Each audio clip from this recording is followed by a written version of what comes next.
ये चर्चा एक और तो हमारे संविधान के कारण हमारा देश इतना कितना आगे बढ़ा इसका जनता को एहसास कराएगी।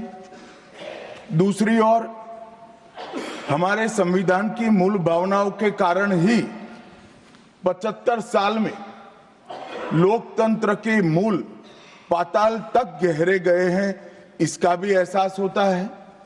और तीसरी ओर ये भी मालूम पड़ता है जब संविधान की भावनाओं को दरकिनार कर कर कोई अपने लिए संविधान को तोड़ मरोड़ कर आगे चलने का प्रयास करता है तो किस प्रकार के अकस्मात और किस प्रकार की दुर्घटनाएं होती हैं। इस सभी दृष्टि से देखें तो संविधान की दोनों सदन में जो चर्चा हुई है वो चर्चा एक प्रकार से हमारे किशोरों के लिए, हमारी युवा पीढ़ी के लिए आने वाले दिनों में ये दोनों महान सदन में बैठकर देश का भविष्य का निर्णय करने वालों के लिए बहुत शिक्षणात्मक रहेगी, ऐसा मेरा मानना है। और देश की जनता के लिए भी क्षीर नीर करने में बहुत मदद करेगी कि किस पार्टी ने आज जो 75 साल की मीमांसा होगी इसमें स्पष्ट हो जाएगा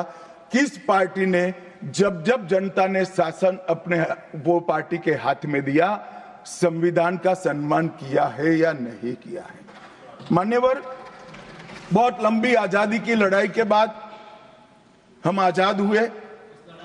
जब हम आजाद हुए तब दुनिया भर के कई राजनीतिक पंडितों ने कई आगाहियां की थी कि ये देश बिखर जाएगा, शायद बन ही नहीं पाएगा।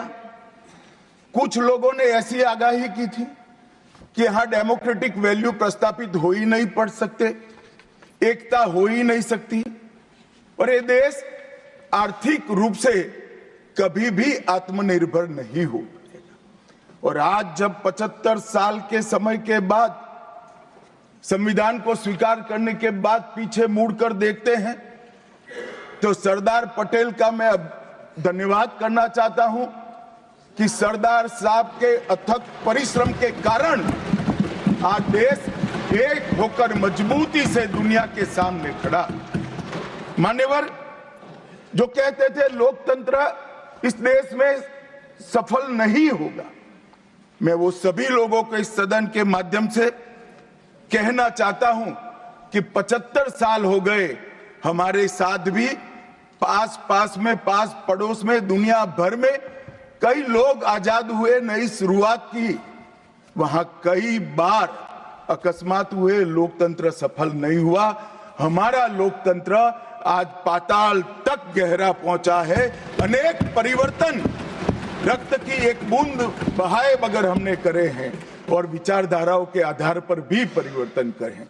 अनेक तानाशाहों के गुमान, अभिमान और अहंकार को चूर चूर करने का काम इस देश की जनता ने किया है, मगर लोकतांत्रिक तरीके से किया है।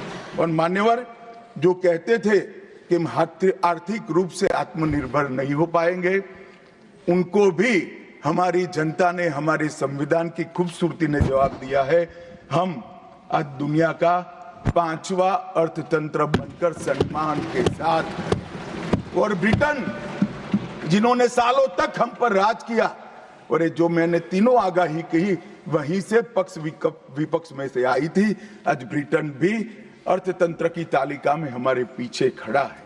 मान्यवर, ये हम सब के लिए गौरव लेने का पल है, हम सब के लिए बोध लेने का भी पल है और हम सब के लिए संकल्प लेने का भी पल है। और ये सदन जे आपने लगभग 80 से ज्यादा सांसदों को मान्यवर बोलने का मौका दिया, 31 घंटे की चर्चा हुई और ये चर्चा में सभी भाव पक्ष या विपक्ष से कहीं न कहीं प्रकट हुए। मान्यवर, आज मैं जब यहाँ आया हूं तब ये बात कहना चाहता हूं कि आज हम जिस मुकाम पर खड़े हैं उस मुकाम पर महर्षि अरविंद और स्वामी विवेकानंद की वो भविष्यवाणी सच होती दिखाई पड़ती है कि भारत माता अपने दैदीप्यमान ओजस्वी स्वरूप से जब खड़ी होगी तब दुनिया की आंखें चकाचौंध हो जाएगी और पूरी दुनिया वो रोशनी से भारत की ओर देखेगा। वो दिन सच होगा, इसके नजदीक काफी मजल हमने काट ली है। मान्यवर, हमारा संविधान सभा की रचना और संविधान की रचना की प्रक्रिया, ये तीनों एक प्रकार से समग्र विश्व के सभी संविधानों में अनूठे हैं, अलग प्रकार के रहे हैं। हमारे यहां दुनिया का सबसे ज्यादा विस्तृत लिखित संविधान चर्चा के सभी हमारे पारंपरिक लक्षणों को पार करते हुए हमने किया। इस संविधान सभा में 299 सदस्य रहे, 22 धर्म जाति समुदाय के सदस्य रहे, हर प्रिंसली स्टेट का प्रतिनिधित्व रहा, हर राज्य का प्रतिनिधित्व रहा। एक प्रकार से समावेशी प्रतिनिधित्व के साथ भारत का भविष्य तय करना, मतलब संविधान को रचने की हमारी प्रक्रिया आगे बढ़ी। 2 वर्ष 11 माह और 18 दिन तक अहर्निश चर्चा चलती रही, विस्तृत चर्चा चलती रही। देश के भविष्य, देश चलाने के नियम और देश की परंपरा को समाहित करते हुए देश को आगे ले जाने का संकल्प इतनी विस्तृत चर्चा के बाद बना। 13 समितियों में कार्य विभाजन किया गया, 7 सदस्यीय ड्राफ्टिंग समिति बनी और जनता के अभिप्राय के लिए भी शायद ही दुनिया का कोई ऐसा संविधान होगा जिसका ड्राफ्ट पूरी जनता को कमेंट्स के लिए दिया गया और कमेंट्स पर भी बहुत डिटेल चर्चा कर उचित बदलाव भी किए गए। इतनी लोकतांत्रिक परंपरा से और प्रक्रिया से बना हुआ हमारा संविधान 295 अनुच्छेद, 22 भाग और 12 अनुसूचियों में बटा है और ये सभी संविधान के अनुच्छेद, भाग और अनुसूचियां हैं, वो विश्व में कोई भी संविधान से ज्यादा उदात्त और उत्तुंग मानव मूल्यों का सृजन करने वाले रहे हैं। मान्यवर, इसलिए हम सबको इस पर गर्व है और हम सब ये संविधान को हमेशा मस्तक झुकाकर प्रणाम करते हैं। मैं एक विशेष उल्लेख करना चाहूंगा मान्यवर, नंदलाल बोस जो गुरुवर टैगोर के अंतेवासी थे, बहुत बड़े कलाकार थे, इन्होंने 4 वर्ष का समय लेकर संविधान को सजाने का काम किया और उन्होंने जो संविधान लिखा गया था इसके अनुरूप घटनाओं को संविधान के अंदर उकेरने का भी काम किया। इतिहास, धर्म, संस्कृति और परंपरा, सबसे मानव जीवन के उच्च मूल्य देने वाली सभी संदेशों को, घटनाओं को उन्होंने चित्र रूप में यहाँ पर उकेरा। यहाँ पर भगवान राम का चित्र भी मिलेगा, बुद्ध और महावीर का भी मिलेगा, दशम पिता गोविंद सिंह जी का भी चित्र मिलेगा, गुरुकुल, हमारी शिक्षा नीति कैसी होनी चाहिए इसका संदेश भी मिलता है, राम सीता लक्ष्मण वो एक प्रकार से हमारे अधिकारों का चित्रण करते वक्त दिखाए गए, भगवत गीता के संदेश का चित्र भी दिया, शिवाजी और लक्ष्मीबाई को भी यहाँ पर स्थान देकर देशभक्ति के उत्तुंग पाठ हमें पढ़ाए। नालंदा यूनिवर्सिटी हमारी प्राचीन शिक्षा पद्धति का हमें स्मरण कराती है और नटराज जीवन में बैलेंस कैसे होना चाहिए वो बैलेंस के सिद्धांत को भी प्रतिरूपित करता है। मैंने आज थोड़ा यहाँ आने से पहले क्या क्या चर्चा हुई राज्यसभा में, उसमें हमारे एक सम्मानीय सदस्य ने कहा कि चर्चा का स्तर कितना नीचा हो गया है कि यहाँ चित्रों की चर्चा हो रही है। मान्यवर, अगर संदेश लेना नहीं आता तो संविधान का भी कोई उपयोग नहीं।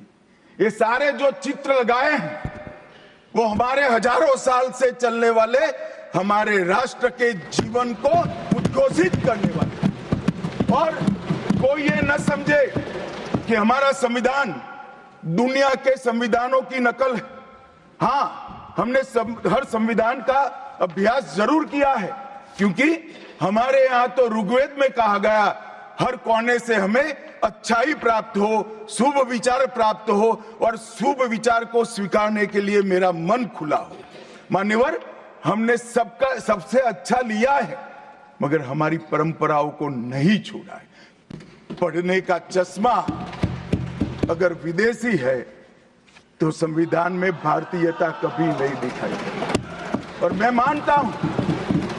मानता हूं कि जिसने भी संविधान को सिर्फ शब्दों में छापा है और चित्रों को निकाल दिया है, उन्होंने संविधान की भावनाओं के साथ छल किया है। चित्र बगैर का संविधान अधूरा संविधान।